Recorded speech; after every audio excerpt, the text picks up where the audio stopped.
In this episode, we talk about why the holidays are not the ideal time to talk to your family about finances. Let's get started. Let's get some money. From New Money, New Problems, it's the New Money, New Problems podcast, a show for successful professionals searching for the tools they need to navigate financial opportunities and obstacles they've never seen. Negotiating compensation, purchasing your first investment property, helping your family with money, the highs and lows of entrepreneurship. New money brings new problems that require new solutions. Join us as we work through them together. I'm Brenton Harrison, and this is the New Money, New Problems podcast. Hello, my name is Brenton Harrison of New Money, New Problems, and your host for the New Money, New Problems podcast.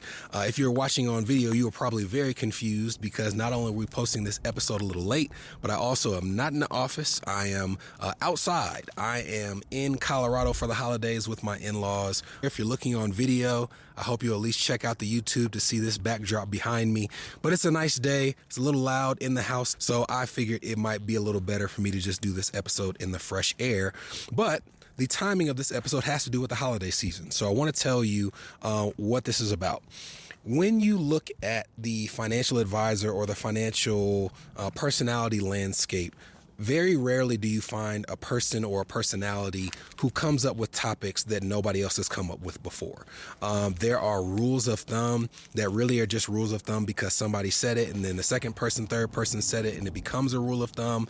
Some of them are great rules of thumb to have, but you also know that I don't believe in absolutes. So you'll see people who will post episodes and YouTube videos and reels about the perfect amount to spend on a house or why you shouldn't buy a house at all and why renting is the way to do it. You have people who will talk about the S&P 500 being the only investment that you need, and they didn't create that idea most likely. It's something that they read somewhere else, they believed in the philosophy, they adapted it, and they inserted it into their content. And one of the areas where you find that very frequently that isn't discussed that much is when to talk about money and how to talk about money with your family.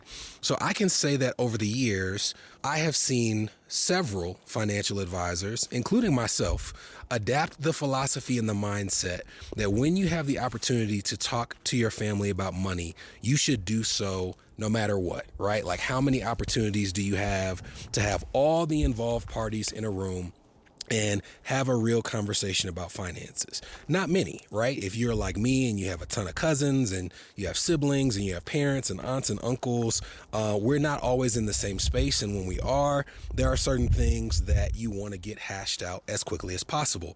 One example, I have not talked about this on the podcast, but my grandmother, we've talked about the fact that she's not from this country. She's from Belize. And we all as a family, I mean, like almost 40 of us went to Belize this past spring. And while we were there, I was adamant about everybody who could apply for dual citizenship, applying for dual citizenship. And there was information that we needed from my grandmother, and there were steps that we needed my parents and her siblings to take in order for us, the second, or let's just say the third generation, to get citizenship through my grandmother, then my parents, and then so on and so forth. And I brought it up. Everybody kind of just looked at me like, okay, yeah, we'll get on it. And there was no action that was taken. But it wasn't just that experience. When I tell you I have over the years seen just dozens of people who have tried to talk to their family members, their siblings, their parents about money, their cousins, anybody who's involved in the conversation or should be involved, they might do it around the holiday season and they come back saying it blew up in my face for reason XYZ. And to me, that brings to mind, I don't know if you're familiar with the quote, a wise man changes his mind sometimes, a fool never does. But that's what I think of when I just go year after year telling people, hey, are you going to be home for the holidays? Do your parents have a will? Do you know if they have long-term care insurance? If they don't, you need to talk to them while you're home for the holidays. And the number of times that hasn't worked out, it just puts me in a position where I don't want to be that foolish person who never changes his mind. So this holiday season, I've been doing some thinking about why the holidays doesn't doesn't end up being the best time to talk to family about money when conceptually it should be the perfect time. Everybody who should be involved in the conversation is in the same room. And when I think about some of the specific experiences that have showed me, hey, this didn't work out too well for this person or that person, there are some common threads. One of those common threads when you're talking about the generation who you're asking about their planning or lack thereof is guilt and shame. If you are listening to this podcast and you are under the age of 50 years old, you probably are a person who, hopefully rightfully so, believes that your best financial years are ahead of you, that you have all the time in the world to do all this planning, to leave generational wealth to your loved ones, to make sure that you've dotted all the I's and crossed all the T's. But every year you get closer to your retirement years, and you can ask anybody in their retirement years, they come quickly, you start to realize that there's less and less time left to do some of the things that you wanted to do all along. Now, that doesn't mean that there's no time left. We've met people who have become financially independent in their late 60s and early 70s. But if you're looking at the back half of your life and you're saying, I didn't take care of that will, I didn't save that money I wanted to in my 401k, I didn't establish that rental property empire that when I was in my 30s and 40s I thought I was going to establish, there can be a lot of shame, not just internally, but definitely when someone comes out the blue and asks you about the planning that you have done in order to leave an inheritance to the people you love. I'll never forget a conversation I had with an uncle of mine who passed, who was like a father figure to me. But I was sitting with my uncle and my aunts having a conversation about some planning decisions that needed to be made. And in the course of that planning decision, he was going to have to sacrifice something that he was planning to leave to his family as an inheritance. And for various reasons, I was saying, hey, I don't think this is the right financial move to keep this around. This is something that we need to consider letting go of in order to pursue something else. And while this is a person who has been like a father figure, who has reprimanded me in the past, who has spoken sternly to me in the past, the amount of anger that he had in letting go of that thing was something that at the time I thought was disproportional. As a matter of fact, I felt as if he was mad at me and I was doing my best to counsel him about something that I thought was the best course of action.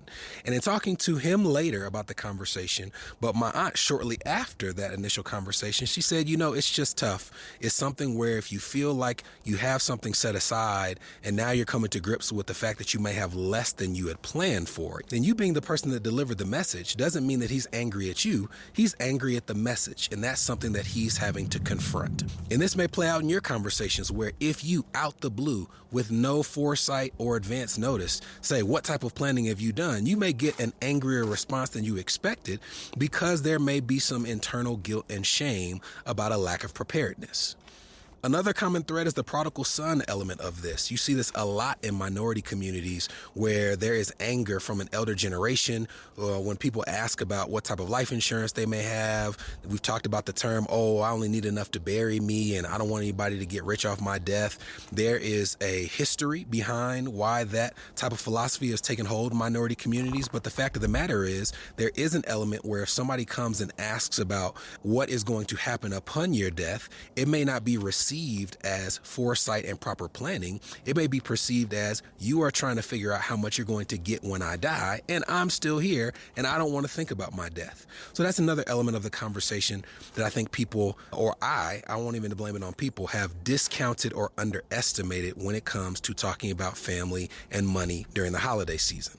And then lastly, the sibling/cousin element. I only have one sibling. I have a bunch of cousins, but I also have the luxury of being a financial advisor and those siblings and those cousins showing some deference to me when it comes to financial conversations. So this isn't something that I deal with this frequently, but I will tell you that several times I have had people say, I tried to bring this up and my cousins were angry about it, or my aunts and uncles were angry about it, or my siblings were angry about it for various reasons. Now, some of those reasons may be that they're upset that you're taking the lead in the conversation when they feel like you shouldn't be the one taking the lead in the conversation. Some of it may be due to past elements of that relationship where they feel like there's been inequities and money is a part of it, but it may have something to do with something that happened when you were 10 years old or 16 years old that you're not aware of, that person is harboring. And money does an excellent job of bringing out the cracks in a relationship when it comes to who gets what or who is responsible for planning what. And you would be surprised even the guilt that's associated associated with the sibling not being in a position to take care of a parent if something were happening to them, or the anger that another one volunteers to do so. There are so many dynamics at play, and one of the ones that you may not think of that is worth considering is the fact that some people just don't have the same comfort level thinking about, much less talking about, the prospect of someone they love dying as others.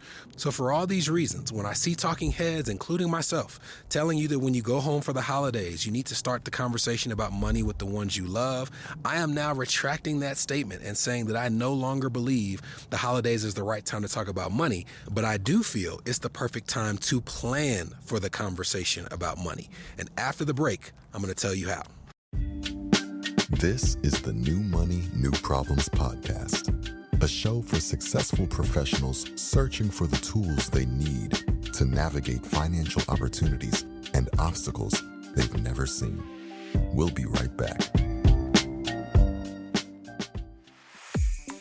Are you wondering what new money problems you might be overlooking in your financial life? If so, we've got great news. We've crafted the New Money, New Problems Gap Finder to identify potential weaknesses in your finances in areas ranging from budgeting, investments, insurance, and even the threat your extended family's finances could pose to your household. Please head to newmoneynewproblems.com/gapfinder to complete it today. Again, that's newmoneynewproblems.com/gapfinder to take the assessment.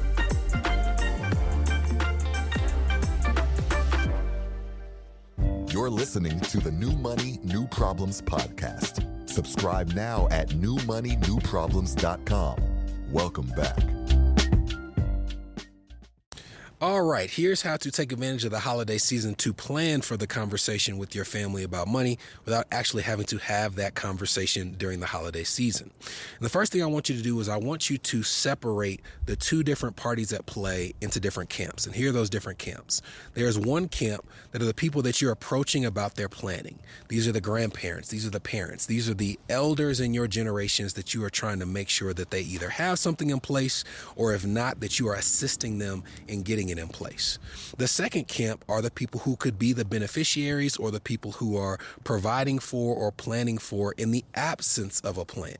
So those are your siblings, those are your cousins, those are any of the interested parties at play where they are either going to be on the receiving end of some type of asset or the receiving end of the work in the event that there's been no planning done, that there's an incapacity, and those people need to be provided for. That is the second camp of people.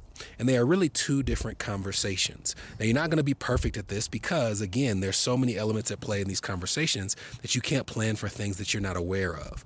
But when you have the conversation with the camp that's the beneficiary of the work or the asset, you first want to state your intentions. You want to let them know why you want to have a conversation with the elder generation about money. And it doesn't have to be centered on how much you want to receive or hope to receive. Matter of fact, if you lead with that, that's going to probably lead to a rough conversation on the front end. Instead, you want to let them know about your concerns. These are things that I have seen with other families. When someone is incapacitated and there's no plan, we don't know if this person has insurance. We don't know what assets they have. We don't know what liabilities they have. We don't know what important documents they have in terms of wills and estate planning documents, and if they have them, where they're kept. And that causes me a significant level of stress and concern, not just for myself, but for what it could do to our relationships if we are stuck in this situation without proper planning. You also want to make it clear that you're not necessarily trying to take the lead in the conversation. You just have some things that you want to be addressed in some form or fashion, whether you are the lead or whether you are a part of a team of people who are broaching this conversation. And once you have made that clear, you want to set some parameters. If not in the conversation during the holiday season, maybe it is scheduling a separate time with your siblings or cousins or loved ones to discuss what each of your role will be in that conversation. Does everybody want to be present during that conversation? Or would they rather not discuss it and just be kept up to date with any happenings? Is there anything that is of importance to the other parties that they want to make sure that is addressed as well? Because this is not just your conversation, it's everyone's conversation. You're not making the decisions during this part or with this camp, but you do want to set a time with this camp where you can have some questions prepared, some concerns addressed for things like, if something happened to mom and dad, who would be the one to take care of them physically? If something happened to mom and dad, who would be able to chip in financially? No shame, no guilt attached. If you want to be able to give that answer without it being shared with the entire group, let's figure out a way where that answer can be shared based on where you are right now. But this is something that we need to be aware of. And if that's the case, it's the case, but I would rather know that now. After they die, if they don't have specific intentions for how they want things dispersed, is there any particular thing of import that they have that you would want to stay claim to, or something that you're not interested in maintaining?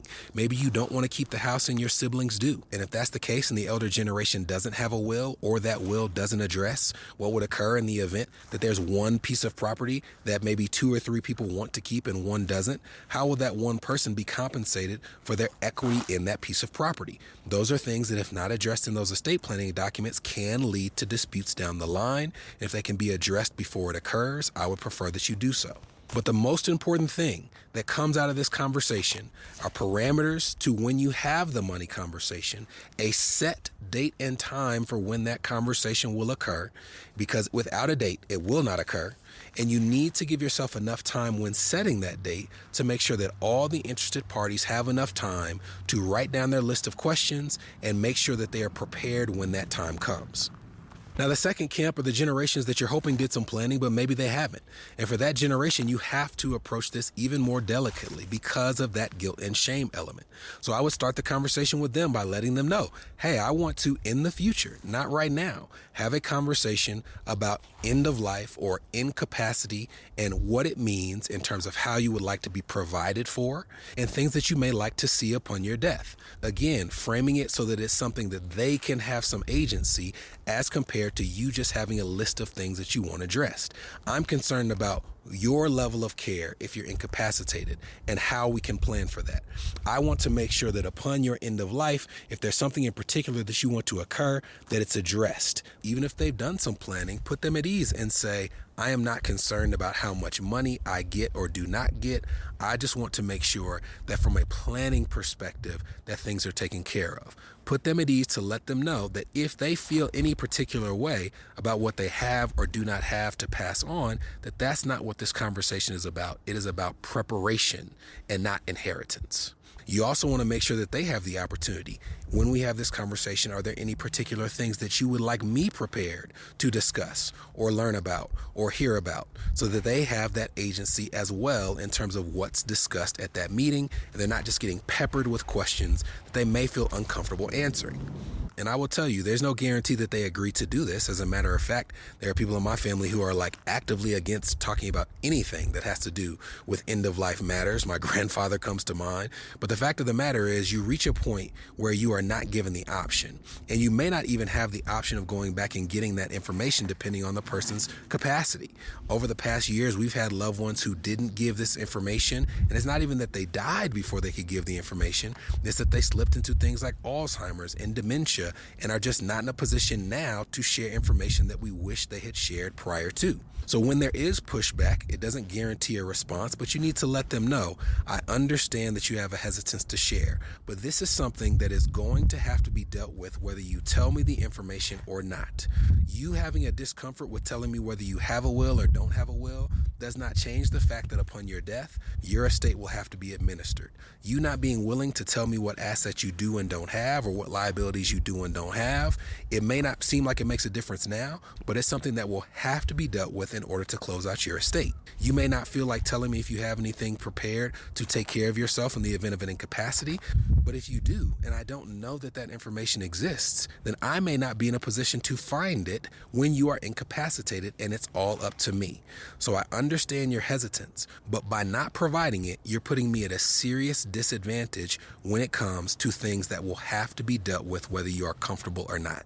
And that's not an easy conversation to have. And you can see why if you're trying to do this and get the details over the Thanksgiving table, it may not go well. But if you can at least have the first part of that conversation, then the last part is to set the date just like you did with the first camp, with this camp, when you can have that conversation, and to give yourself enough of a buffer with questions prepared in advance, things that they are aware that you're going to ask, documents that you're going to request, and have all the pre-stuff before the main stuff in order to do the best job you can of mitigating conflict. So I hope that this was helpful. If you are still with your family for the loved ones, maybe on Black Friday, maybe you're going to go back for the second round of meals and family time together this Christmas season, then this can serve as a primer or just setting the table for some things that you can do to get the most out of these conversations. But I cannot stress enough how important it is for you to know what your family does and does not have when they die or are incapacitated. We spend a significant amount of our planning time at New Money, New Problems dealing with people who are trying to administer their parents' estate, or who have some anxiety about what would happen to their family or their in-laws if somebody slips and falls, or if somebody needs advanced assistance. So having this information is crucial. Knowing it in advance puts you in a significantly better position to make sure that when that time arises, that as much as you can, you've prepared for the inevitables. So enjoy this holiday season. Don't let it get too stressful for you. And we'll be back next week with another episode for you. See you then.